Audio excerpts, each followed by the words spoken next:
Bahasa roh itu nggak bisa diterjemahkan, hanya bisa ditafsirkan. Makanya dalam bahasa Inggrisnya, the gift of the interpretation of tongue. Bukan the gift of the translation of tongue. Ada bedanya antara karunia menafsirkan dan menerjemahkan. Nah, kalau orang yang mencoba menerjemahkan bahasa roh, itu adalah perbuatan gila. Pasti gagal total. Nggak bisa. Bahasa roh itu mengucapkan hal-hal rahasia.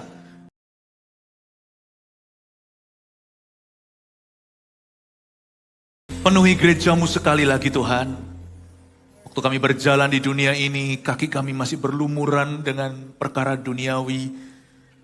Waktu gelas kami mulai surut, mulai setengah kosong ya Tuhan Yesus kerohanian. Kami butuh Roh Kudus lebih dari sebelumnya. Di dunia ini tidak bisa tidak Tuhan, kaki kami berdebu, kami perlu Kau cuci lagi. Yang sudah pernah dipenuhi pun perlu diperbaharui. Dan yang belum pernah dipenuhi, Bapa, berikan Roh Kudus-Mu kepada umat-Mu yang mencari. Kepada hati yang percaya dan meminta, mereka akan mendapatkannya.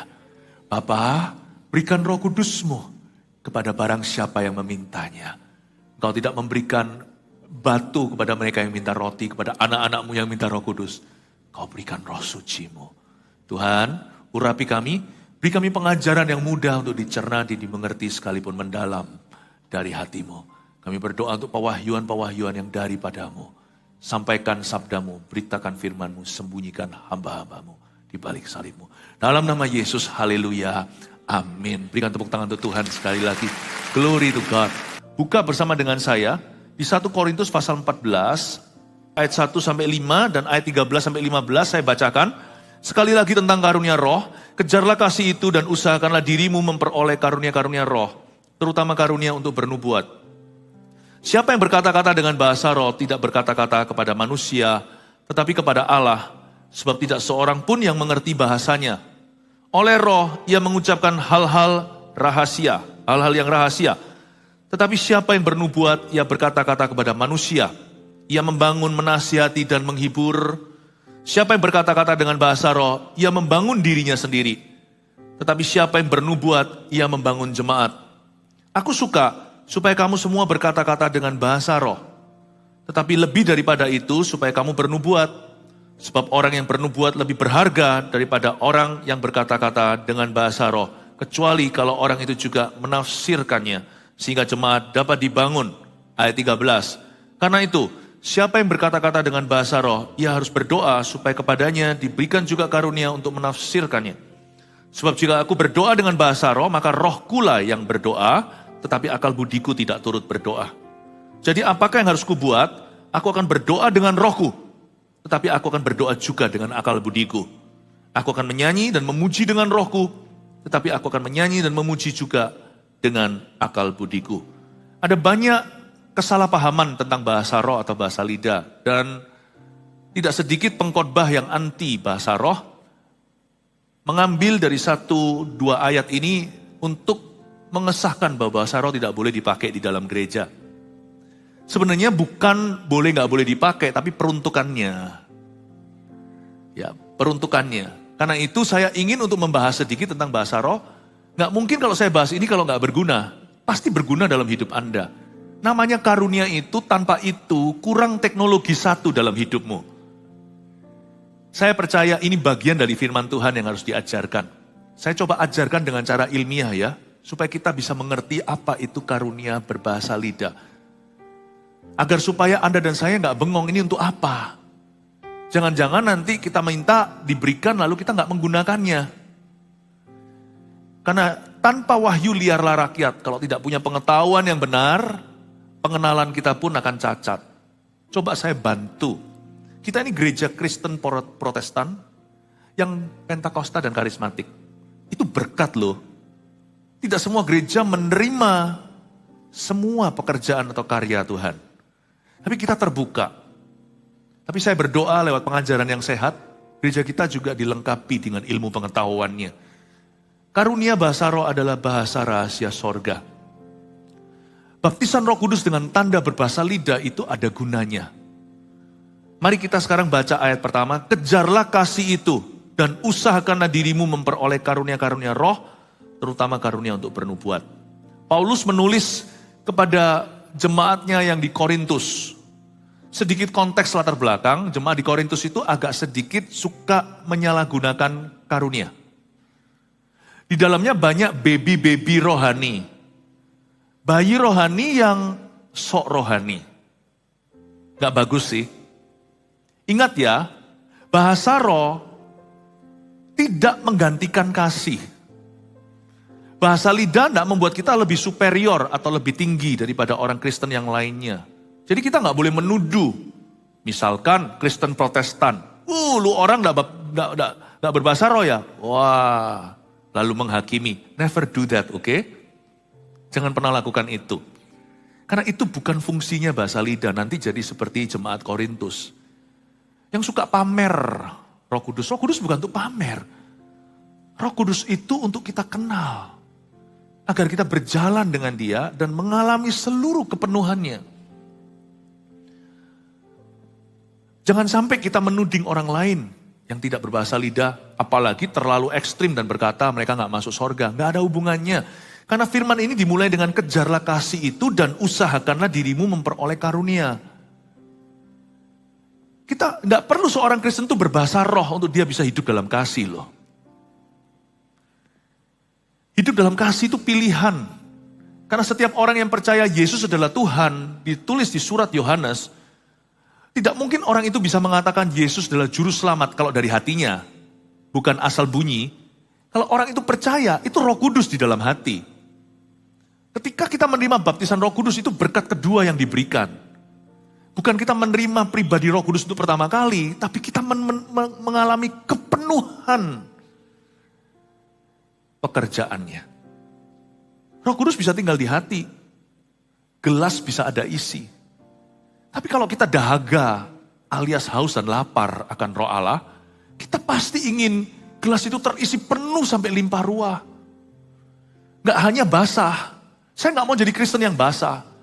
Saya mau jadi Kristen yang penuh. Be filled with the Holy Spirit. Saya sama istri saya dahulu pacaran, tapi saya ingin nikah dengan dia. Saya mau hidup bersatu. Saya nggak mau hanyalah kita jatuh cinta. Saya mau kita itu merekat, demikian rupa merapat sampai dua menjadi satu, bukan lagi menjadi dua. Sama Roh Kudus juga sama. Baptisan Roh Kudus itu the next blessing, berkat berikutnya. Anda lihat ya, Yesus sudah dikenal oleh Petrus. Tapi nanti waktu Pentakosta, Petrus seperti seorang yang lahir baru kedua kali. Tapi bukan supaya dia masuk ke sorga, tapi supaya dia dipakai oleh Allah. Dan barang siapa menerima Roh Kudus, dia akan menerima kuasa. Jika Roh Kudus turun ke atasnya, dia akan menjadi saksi. Dia berbahasa lidah. Tanda awal baptisan Roh Kudus itu sendiri pun ada gunanya sebagai bahasa rahasia sorga. Namun demikian kita tetap perlu kejar kasih itu. Paulus ingatkan pada jemaat di Korintus, kejar kasih ya, kejar kasih. Orang yang sudah berbahasa roh bisa jatuh dalam dosa? Bisa. Itulah sebabnya banyak orang tersandung sama kekristenan. Karena gereja karismatik tidak kurang-kurang ada orang-orang bahkan hamba-hamba Tuhan yang jatuh dalam sejarahnya. Dipakai dengan kuasa dan mujizat, jatuh. Tapi itu oknum saudara. Gereja Kristen Protestan, gereja Kristen karismatik, semua ada oknum-oknum yang salah di dalamnya. Tapi jangan lihat oknumnya, lihat guna dari karunia itu sesuai dengan firman Allah. Misalnya ada seorang dokter jantung, selamatkan berkali-kali orang daripada kematian. Dokter jantung, ya dia pakai pacemaker, pakai apa, diatur supaya kelainan jantungnya ditanggulangi. Orang harusnya mati, bisa hidup lebih lama, jauh lebih lama. Orang yang sakit jantung pun disembuhkan. Lalu dokter itu jatuh dalam dosa. Wah, di kota kecil misalnya, ada orang ngapain kek pasti ketahuan. Wah, jadi gosip satu kota dokter itu istrinya 1, tapi simpanannya 5. Tapi kalau dokter lebih mending dari pendeta, orang tetap ke sana meskipun dia jatuh amoralitas. Orang nggak melihat kelakuannya, orang melihat karunianya, talentanya untuk menyembuhkan lewat ilmu pengetahuan, lewat ilmu medisnya. Peduli amat kalau orang itu pergi ke pelacuran. Kalau dia bisa sembuhkan papa, dari sakit jantungnya supaya papa tidak meninggal dunia, supaya tidak mati prematur. Aku bawa papaku ke dokter itu. Pendeta beda. Jatuh yang dicacat semua sampai Roh Kudusnya. Orang Kristen juga beda, karismatik juga sama. Karena kita semakin nyala dalam karunia, semakin dituding sama orang. Ini tidak membenarkan dosa yang terjadi di golongan karismatik. Tapi ini bisa diterima. Salah ya salah. Barang siapa diberi lebih ya dituntut lebih. Tapi ingatlah, yang salah bukan bahasa rohnya. Yang salah bukan baptisan Roh Kudus atau karunia-karunia. Bukan. Makanya Paulus ingatkan pada jemaat Korintus, lu orang jangan lupa, kejarlah kasih itu, kejarlah kekudusan. Dan usahakan dirimu memperoleh karunia-karunia roh. Kenapa harus berusaha memperoleh karunia roh? Karena karunia roh itu berguna. Baca lanjutkan, terutama karunia untuk bernubuat. Paulus bicara gini sama jemaat di Korintus, terutama karunia bernubuat itu bukan berarti Paulus itu tebang pilih. Dia pilih kasih, oh karunia mana lebih bagus, bukan. Dalam konteks tertentu, karunia tertentu memang lebih bagus. Kalau ada orang sakit, karunia kesembuhan itu yang terbaik, ya kan? Kalau ada orang yang perlu jawaban, karunia berkata-kata hikmat, menunjukkan solusinya. Kalau orang gak sakit, ngapain karunia kesembuhan? Dalam konteks gereja Korintus yang lagi kacau balau ini, Paulus berkata, kalian lebih berguna kalau bernubuat daripada menyalahgunakan bahasa lidah. Kenapa? Karena jemaat Korintus tidak menggunakan bahasa roh untuk doa dan menyembah saja. Mereka pakai di hal-hal yang gak perlu. Memang kekanak-kanaan sih. Misalnya, saya ambil ekstrimnya. Gak tentu jemaat Korintus begitu ya. Tapi saya berikan ilustrasi. Karunia bahasa roh akan out of place, misplaced, salah tempat kalau dipakai untuk pengumuman. Anda gak akan dapat apa-apa. Karena orang berbahasa roh itu bicara sama Tuhan, gak bicara ke jemaat. Bayangkan kalau pengumumannya itu semua bahasa lidah. Tapi memang sifat orang kaya baru, yang baru terima karunia, dia mau bling-bling tunjukkan. Jadi kemana-mana dia bahasa roh, supaya semua orang itu melihat mereka itu wow, sakti. Karena bahasa roh itu baru early di gereja mula-mula, itu belum pernah terjadi sebelumnya. Bahasa roh ini karunia yang sudah 2000 tahun sekarang. Zaman itu mainan baru, paham maksud saya. Banyak bayi-bayi rohani ini yang punya sifat begitu. Dapat sesuatu mau tunjukkan sama teman-temannya. Aku lebih hebat dari kalian. Jadi bahasa lidah dipakai untuk eceran. Bahasa roh juga jangan dipakai untuk guyonan loh. Untuk bercanda, beberapa di sini, wah canda-canda. Never do that.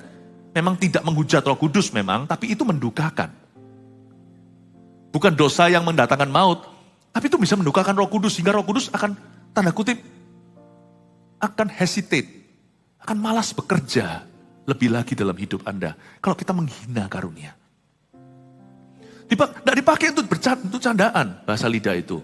Lalu kita tiru-tiru orang yang berbahasa roh. Never do that. Itu akan membuat Anda waktu minta nanti lebih susah untuk memperolehnya. Anda sudah mendapatkannya akan meragukan dalam pikiran. Ini nanti waktu Anda sendiri berbahasa roh padahal Anda sudah dibaptiskan dalam Roh Kudus. Setan bisa menuduhmu. Ini mungkin kamu buat-buat nih bahasa. Bukan dari Roh Kudus. Ya. Jadi jemaat Korintus itu salah tempat sih pakai bahasa lidah. Mereka pakai itu bicara satu sama lainnya untuk menunjukkan gua hebat. Memang sangat silly ya, sangat bodoh sekali. Tapi apa boleh buat? Karena gereja belum punya pengalaman banyak dengan bahasa roh atau glossolalia dalam bahasa Yunaninya. Kalau sekarang kan kita ngerti, the place, tempat yang tepat untuk bahasa lidah adalah dalam doa dan menyembah. Baik secara pribadi, saya pakai itu setiap hari, karena itu berguna. Tetapi saya juga memakainya di dalam gereja. Di dalam gereja ini berapa orang menyarankan saya, udahlah jangan ada bahasa lidah dalam gereja, sampai saya mati akan ada bahasa roh dalam gereja kita. Why? Karena tempatnya bukan untuk bicara sama pendeta. Ada satu titik waktu kita berdoa sama-sama. Titik keintiman tertinggi di mana manusia tidak bisa intersepsi, tidak bisa intervensi. Jemaat datang itu dengan status korporat, kita bersama-sama bukan? Tapi tidak menghilangkan status individumu. Waktu kita datang sebagai tubuh Kristus, mempelai Kristus, masing-masing tetap adalah orang percaya secara individu. Yang punya urusan yang pribadi dengan Tuhan Yesus. Makanya itu saya tetap izinkan di dalam ibadah. Sampai kapanpun gereja Mawar Sharon yang kami gembalakan akan menyediakan tempat dalam worship-nya. Satu momen di mana setiap orang terhubung langsung ke Tuhan tanpa lewat WL-nya. Itulah suara keintiman mempelai Tuhan. So, yang satu rohnya bicara tentang satu hal, yang satu lagi bicara tentang hal lain. Karena kita semua background-nya tidak sama, perjalanan hidup kita sendiri-sendiri. Suami istri aja loh. Suami istri saja punya pergumulan yang tak sama di dalam hatinya. Jemaat Korintus salah. Dia bukan pakai untuk bicara ke Tuhan, tapi bicara ke satu sama lainnya untuk membuat yang lainnya terkesan. Makanya Paulus berkata, kalau kamu memang mau membuat terkesan, bernubuat aja. Lebih baik, terutama karunia untuk bernubuat. Belajar untuk dengarkan suara Tuhan untuk temanmu itu. Dia lebih berguna, pulang dapat pegangan. Minimal pulang dapat catatan. Bernubuat di sini bukan khotbah ya. Khotbah itu karunia teaching atau mengajar atau exhortation atau menegur. Bernubuat di sini itu artinya kalau kamu memang begitu sakti, hai jemaat Korintus, belajar dengarkan. Bukan demikian firman Tuhan. Minimal kamu rasakan ayat mas apa untuk saudaramu itu. Kasihlah ayat mas orang itu, Mazmur 23 ayat 1. Orang itu pulang punya pegangan. Dia tahu Anda tadi itu ngomong apa sama dia. He will know what you're talking about. Dia pulang punya pedoman, punya pegangan, punya catatan. Dia bisa buka. Tapi bahasa roh bukan tempatnya untuk bicara ke sesama. Tapi jemaat bicara ke Tuhan. Makanya itu dibilang sini karunia untuk bernubuat. Bukan karena Paulus mencoba untuk head to head. Bahasa lidah dan nubuatan diadu. Itu sama dengan mengadu pentingnya lemari dan kulkas, pentingnya ranjang dan atap. Beda. Jangan pernah diadu tuh karunia. Ayat ini jangan dipakai untuk mengatakan bahasa roh tidak boleh di gereja. Atau bahasa roh itu inferior. Saya tunjukkan ayat 2 sekarang. Siapa yang berkata-kata dengan bahasa roh tidak berkata-kata kepada manusia. Tetapi kepada Allah. Sebab tidak seorang pun yang mengerti bahasanya. Oleh roh, ia mengucapkan hal-hal yang rahasia. Katakan hal-hal yang rahasia. Bahasa rahasia sorga ini unik sekali.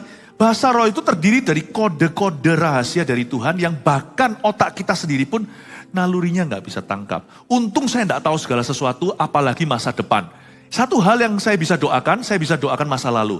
Saya bisa doakan masa sekarang. Tapi otak saya terbatas, tidak tahu masa depan. Makanya itu roh saya yang harus berdoa untuk masa depan. Doa dalam bahasa lidah itu sangat berpengaruh dengan tuntunan Allah di masa depan seseorang. Masa depanmu dan masa depan orang yang kau doakan. Bagaimana saya doakan masa depan Anda? Misalnya saya doakan masa depan papa mama saya. Puji Tuhan papa mama saya masih sehat. Ya paling-paling apa sebagai anak? Coba pikirkan. Tuhan berikan panjang umur, tubuh sehat. Anak kan pasti punya angan-angan mulia. Setiap anak yang berbakti kan pasti ingin orang tuanya baik-baik saja. Tapi nggak tentu kebutuhan mendasar mereka adalah itu.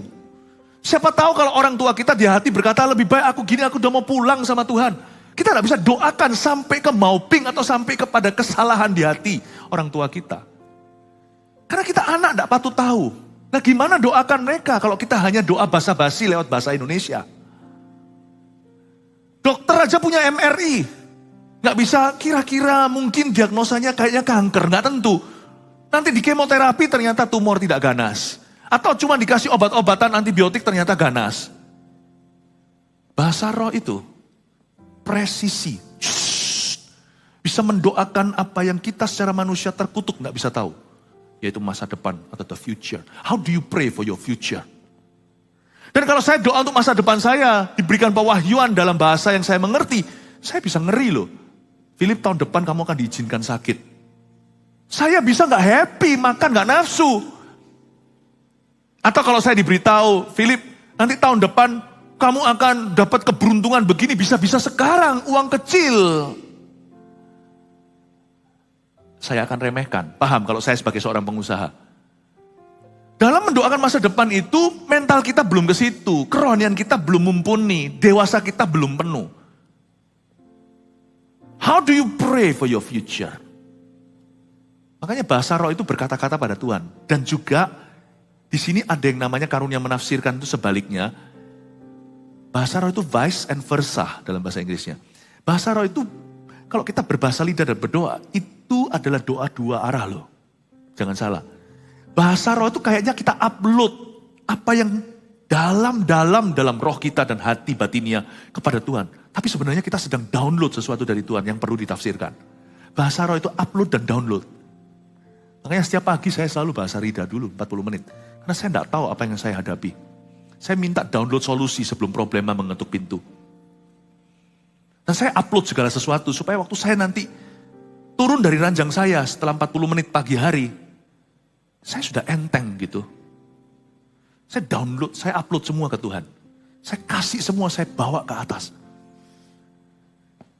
Kalau enggak ya, doa dalam bahasa Indonesia kan susah, berat sekali. Tapi doa saya secara akal budi hanyalah untuk memetraikan apa yang roh saya katakan. Makanya orang-orang yang sudah dibaptis Roh Kudus itu lebih peka sama Roh Kudus. Karena dia punya jalur khusus. Jalur khusus ini bukan membuat kita istimewa sekali lagi. Karena ia juga mengucapkan hal-hal yang rahasia. Hal-hal rahasia di sini kode rahasia. Kode rahasianya bahasa roh itu susah untuk diingat gini ya. Bahasa roh itu nggak bisa diterjemahkan, hanya bisa ditafsirkan. Makanya dalam bahasa Inggrisnya, the gift of the interpretation of tongue. Bukan the gift of the translation of tongue. Ada bedanya antara karunia menafsirkan dan menerjemahkan. Nah, kalau orang yang mencoba menerjemahkan bahasa roh, itu adalah perbuatan gila. Pasti gagal total. Nggak bisa. Bahasa roh itu mengucapkan hal-hal rahasia. Dia mendoakan rahasia orang. Tapi dikasih kode rahasia yang tidak bisa, yang nama safety deposit box ini, atau kalau Anda lihat di setiap hotel ada brankas kecil, biasanya 4 digit kan, kalau yang lebih besar 6 digit, 6 angka kan, 1, 2, 3, 4, 5, 6 itu gampang dibuka. Jadi kalau Anda kasih kodenya itu I Sansu Ulyo, Ciro Lupatmo 6 gitu ya, langsung dibuka sama orang, apalagi yang 00000. Biasanya Anda acak kan, 421789. Itu pun ada maling yang canggih bisa crack the code. Siapa yang bisa crack the code kode rahasianya bahasa lidah? Gak ada yang bisa. Setan pun gak bisa. Jadi setan gak tahu rencana Tuhan untuk hidupmu. Gak bisa. Kita aja gak bisa supaya kita jangan gagalkan karena kita grogi nanti. Atau kita gede rasa sebelum waktu, besar kepala. Atau kita ketakutan. Biasanya pencobaan kalau memang harus datang, Tuhan sudah siapkan kita. Roh kita itu sudah siap. Untung otak kita gak tahu segala sesuatu. Jangan sampai kita membuat persiapan sendiri, nanti malah berabe nanti. Malah masalah. Kode rahasia bahasa roh itu gak bisa gini. Gak bisa you cannot crack the code. Ya. Dia sebelum saya jelaskan tentang kode ini ya. Bahasa roh itu mendoakan selain masa depan. Dia juga bisa mendoakan masalah orang. Luar biasa kan? Saya bisa doakan masalah orang. Sebatas yang kira-kira saya tahu lah. Maybe lah. Mungkin. Akal budi saya itu harus melakukan yang terbaik. Kita harus berusaha yang maksimal. Saya doakan misalnya, saya doakan Bapak ini. Tuhan aku berdoa bla bla bla gini. Karena saya kenal. Saya doakan anaknya, saya doakan Saya doakan ibu. Ya, saya doakan Tuhan berikan begini. Tapi kan pengetahuan saya sebatas pengenalan saya akan beliau. Setelah itu kalau saya doa beneran, saya mau doa yang lebih serius untuk orang ini. Saya akan pakai bahasa roh saya untuk sekian lama. Sampai kapan? Tidak akan tahu. Disitulah intuisi. Instinctively hati saya akan ngerti untuk stop berdoa. Karena sampai kapan saya tidak tahu. Karena saya tidak tahu saya bicara apa. Tapi hati saya akan dikasih kesaksian roh Roma 8. Ya, akan ada testimony of the Holy Spirit, cukup sudah. Ketika hati kita merasa kayak plong. Hati kita merasa seperti, ya sudah. Udah nyampe nih doanya.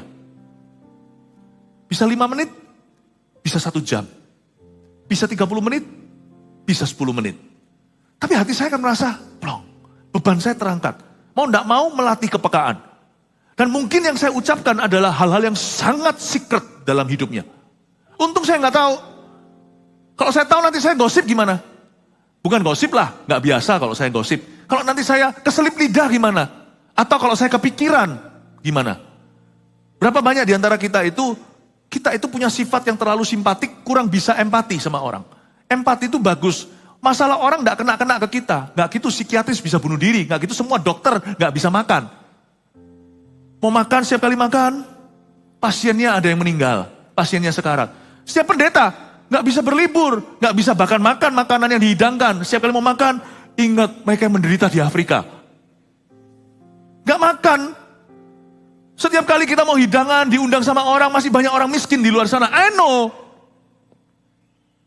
Kita itu nggak pinter untuk empati. Kita itu selalu tertular dengan masalah orang. Puji Tuhan, Tuhan batasi otak kita bisa tampung apa. Dalam roh kita merasa dan itu terangkat sudah. Pikiran kita dibersihkan, tidak perlu tahu segala sesuatu. You see, you don't have to know everything to be useful. Sehingga otak saya ini jernih, setiap kali ketemu sama Anda, saya bisa halaman baru. Tiap kali kalau ini profesi saya, kalau saya berkhotbah, saya bisa menyampaikan pewahyuan yang segar. Kan otak saya tidak tahu masalah setiap orang. Dan setiap orang yang saya tidak tahu semua masalahnya dia. Tapi saya bisa menjadi pendoanya yang canggih. Saya bisa menjadi pendoanya yang jitu. Puji Tuhan saya tidak tahu semua masalah orang tua saya. Tidak sepatutnya saya mengerti. Untung anak saya nggak tahu masalah saya semua. Kalau enggak dia bisa nggak respect sama saya. How beautiful bahasa roh. Siapa berkata-kata dengan bahasa roh ayat 4, ia membangun dirinya sendiri. Look at that. Tapi siapa yang bernubuat, ia membangun jemaat. Aku suka ayat 5, supaya kamu semua berkata-kata dengan bahasa roh. Berhenti di sana di ayat 5a. Kalau kita mau mendengar doktrin tentang bahasa lidah, harus dengarkan dari orang yang berbahasa lidah yang bisa menjelaskan secara ilmiah. Jangan dengarkan tentang bahasa roh dari orang yang anti bahasa roh atau pengkhotbah yang anti karismata. Di situ keluar kepahitan. Salah paham. Lu bagaimana orang ngajar kalau dia sendiri tidak berbahasa roh lu? Tapi nggak bisa orang berbahasa lidah langsung ngajar. Karena itu terbukti dari galangan karismatik yang seringkali kurang berhikmat. Bahasa roh lalu dipakai seperti jemaat Korintus gitu untuk sok-sokan atau untuk menuduh orang atau untuk menghakimi. Oh kamu belum dapat terima bahasa roh ya?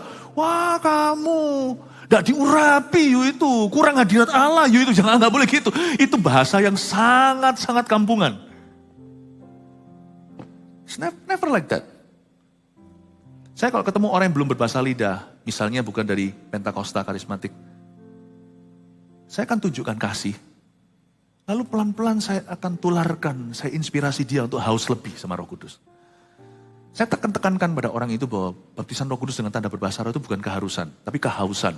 Saya akan jelaskan seperti ini loh, semoga dengan saya menjelaskan ini Anda jadi ingin karunia ini. Lu gak mau ya gak apa-apa, tapi saya mau sih. Saya gak puas sama Roh Kudus hanya berjalan sekian, saya mau lebih dengan dia. Tapi banyak loh orang-orang yang sudah penuh Roh Kudus jatuh, iya penuh Roh Kudus saja jatuh, apalagi kalau kita setengah-setengah. Penuh Roh Kudus saja masih bisa pilih dosa loh. Apalagi kita yang suam-suam kuku dan asal-asalan. Kalau saya sih cara memandangnya bukan lubang donat. Saya pandang rotinya. Orang lain berkata, lihat orang itu begitu. Lihat itu karismatik tapi begini. Loh karismatik saja begitu. Padahal oknum selalu ada. Protestan kayak karismatik kayak konservatif kayak Pentakosta kayak selalu ada di mana-mana.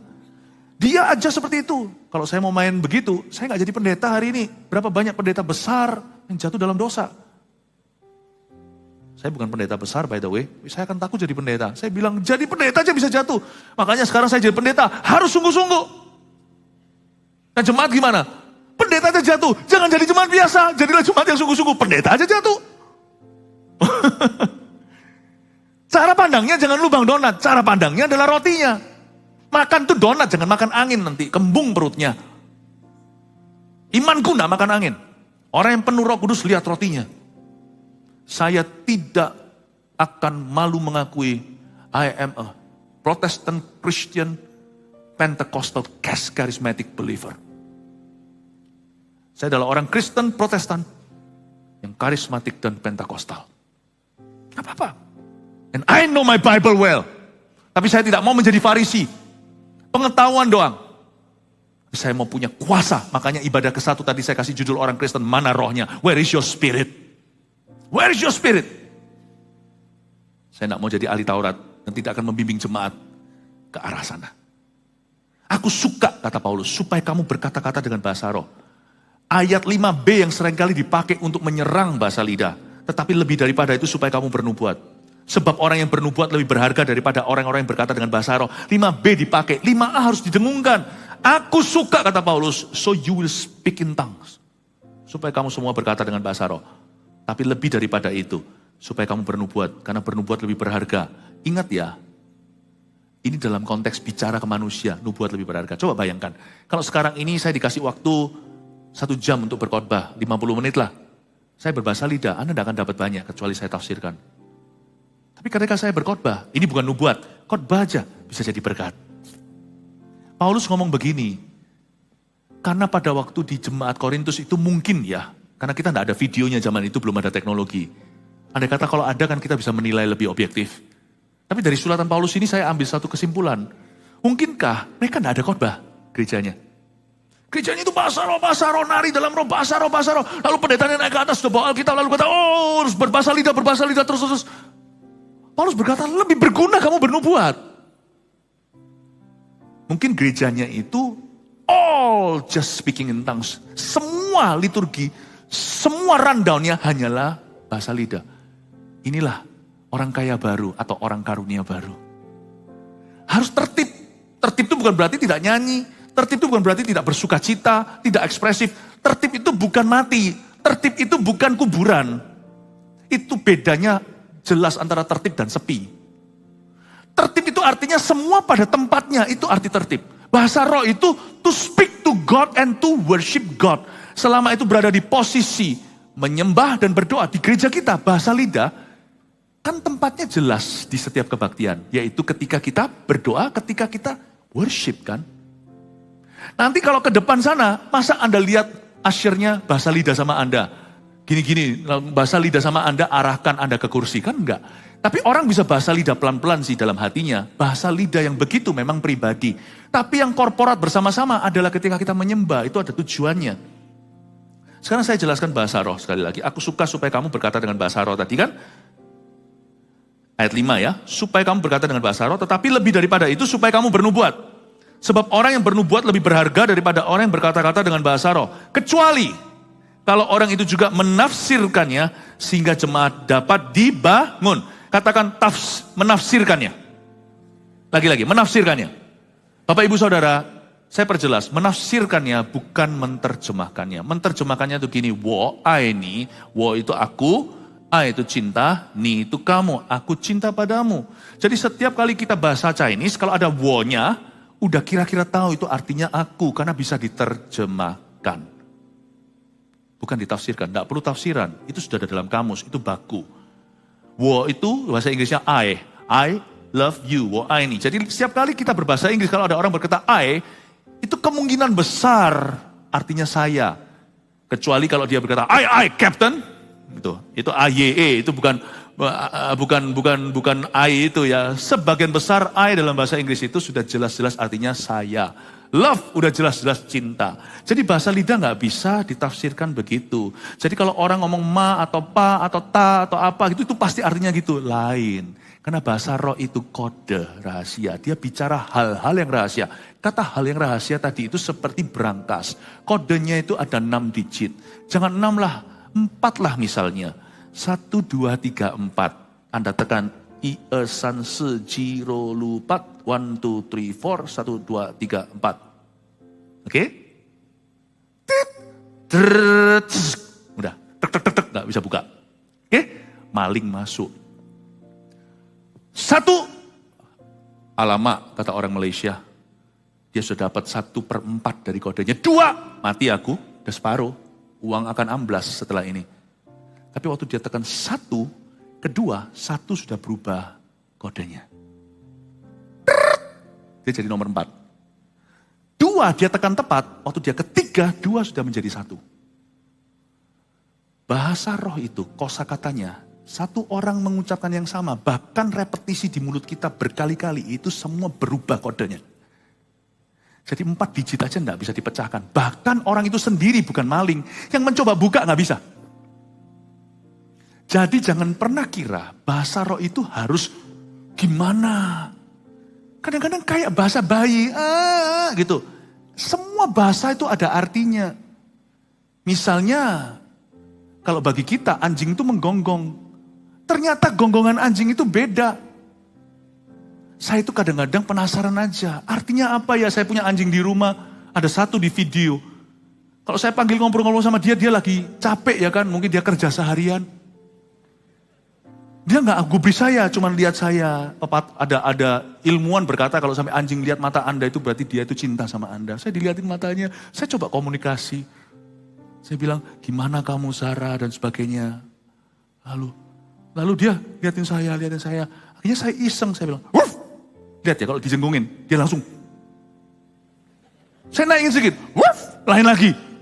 Saya ambil video saya. Waktu saya, au! Gitu, dia langsung begini.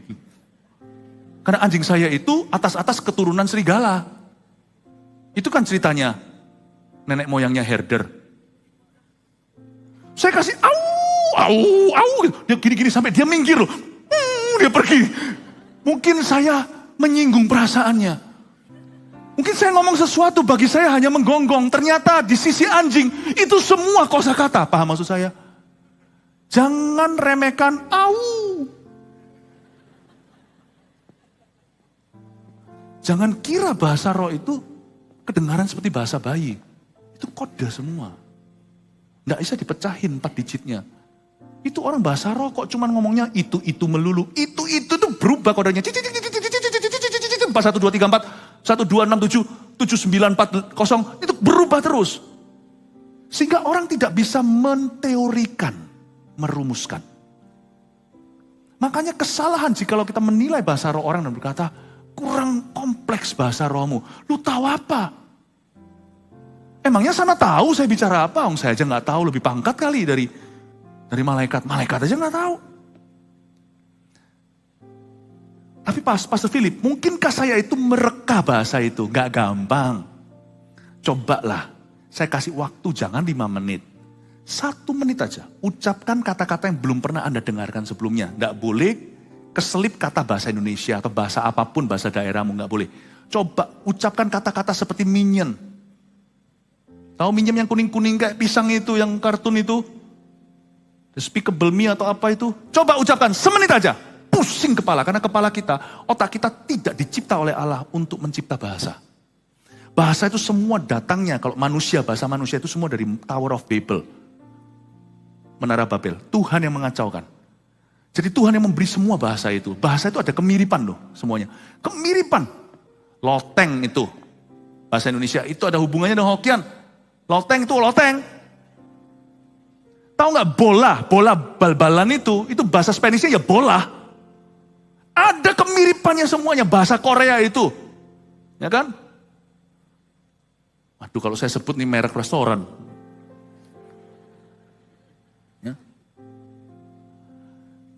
Misalnya bahasa Korea, gak apa-apa lah ya, saya gak endorse mana-mana, semua sama enak. Mingxia dalam bahasa Chinese-nya, Myongga. Semua ada miripnya, Jepang juga ada. Kansya shimasu. Kalau Anda ketemu orang Jepang, jangan bilang arigatou gozaimasu, itu udah biasa. Saya kadang-kadang iseng aja kalau saya makan di, yang chefnya orang Jepang, saya bilang kansya shimasu, dia bilang, oh langsung diajak ngomong bahasa Jepang. Saya bilang, oh sorry. Cuman itu aja. Karena saya kalau ngomong kansya shimasu itu krama inggilnya bahasa Jepang. Arigatou gozaimasu biasa. Dan kalau Anda lihat di situ, yang waiternya adalah seorang perempuan, arigatou gozaimba. Kansya shimasu. Itu mirip sekali dengan kansyali. Kamsya. Ya kan? Ada banyak kemiripan. Watashiwa. Watashiwa itu saya kan? Watashiwa, bosse. Chinese mirip itu semuanya. Jawa mirip sama Tagalog. Ilmiah sekali memang bahasa itu dari satu rumpun. Makanya bodoh perpecahan perang saudara, perang-perang dunia itu kebodohan. Bapak Ibu Saudara, Otakmu dan otakku tidak bisa mencerna membuat bahasa demikian rupa. Percaya, minion itu sendiri, waktu Anda dengarkan perkataannya, yang annoying sekali itu, yang matanya ada satu kadang-kadang, itu ada yang pakai bahasa Indonesia loh. Ya kan, betul kan? Siapa yang sadari ada yang pakai bahasa Indonesia? Tidak ada bahasa yang brand new dan ada, kecuali bahasa Rida, bahasa roh. Tidak ada. Jadi untuk Anda bisa berbahasa lidah, saya bisa 40 menit. Ngantuk lagi baru bangun tidur, belum mandi. Itu bukan dari otak saya, tapi dari roh saya. Karena otak saya bisa meledak. Harus sengaja mikirkan itu, nggak bisa. Nggak bisa. Makanya orang yang berbahasa lidah jangan ragu. Anda nggak bisa pura-pura. Pura-pura paling cuma 10 detik. Anda capek di sininya. Pura-pura untuk meniru maksudnya, nggak bisa. Apalagi kalau orang lagi berdoa untuk bangsanya, untuk keluarganya, dia menangis sambil menangis, dia berbahasa lidah doain orang. Itu orang gak konsen ke otaknya. Bisa keluar dari welas kasihnya, itu muncul bahasa baru gitu. It's definitely not you. Amin Bapak Ibu. Berapa orang di sini ragu, aduh bahasa rohku dari Tuhan gak ya? Tanya loh, kita mintanya sama Tuhan gak? Iya. Dalam nama Yesus gak? Iya. Kalau minta sama Tuhan dalam nama Yesus, masa Tuhan Bapak kasih kita kalajengking, kasih kita batu, kasih kita ular. Bukankah Bapak memberi roh pada barang siapa memintanya? Ayat 13-15 dengan ini saya selesai. Oh haleluya. Karena itu siapa yang berkata-kata dengan bahasa roh, ia harus berdoa supaya kepadanya diberikan juga karunia untuk menafsirkannya. Stop. Menafsirkan bahasa roh itu gimana? Tafsiran bahasa roh itu bukan terjemahan. Kalau terjemahan itu begini. Sementara sekarang saya bicara ini ada terjemahan Chinese loh sekarang. Sekarang ada terjemahan Inggris, tahukah Anda? Tapi di balik layar. Ada kubiknya di sana, kubikelnya. Tapi ada juga terjemahan yang langsung di sini. Shalom Bapak Ibu Saudara, Pingan Tishung Jiememan. Hari ini saya mau membagikan firman Tuhan. Today I want to share God's word to you. Tuhan kita adalah Allah yang sangat baik. Our God is a good God. Nah itu terjemahan langsung side by side.